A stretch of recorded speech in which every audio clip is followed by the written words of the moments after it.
ndio umepona.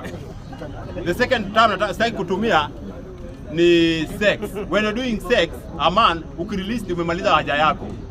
So when for the presidency lazima umalize 2 terms ndio utoke, ndio haja yako imefanya nini? Imeisha. Kwa sababu nasema hivi, what the president of the Republic of Kenya has done to this country imekuwa, we cannot even say in the public domain kwamba mshajua. In the globally, Kenya is now ranked 3rd in terms of nini? Ile country imepiku kuendelea. Sasa sijui mko nchi gani. Na kama mnapinga sisi sana sisi wa One Kenya, nimetoka huko kwetu Karatina, watu wamefurahia uongozi ya serikali ya nini ya President Ruto. Ndio wao nasema hivyo. Na that's why sisi kama Wakikuyu. Na that's why mimi nasema hivi kama Wakikuyu.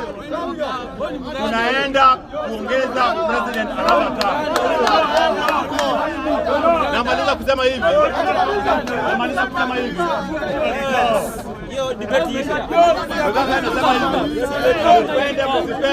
Ruto is going to be the second term president. He's going to finish his term. Upende musipende, Ruto is going to for his second term. Ruto ndio anasema hivyo because na before nimalize wewe pia ende chukue SHA kwanza utibio, ni kama uko mgonjwa. SHA is working. Na wale wanapinga sema system education ifanyi ati maisha imekuwa juu. Wewe chukua nini ile ya government, uende chukue nao loan, uende fundishe na mtoto. Inaitwa Hustler Fund. Kama uweze afford education, chukua Hustler Fund fundisha na mtoto wako. Government imeweka mikakati ya kufanya nini kubesha maisha yake endelee vizuri.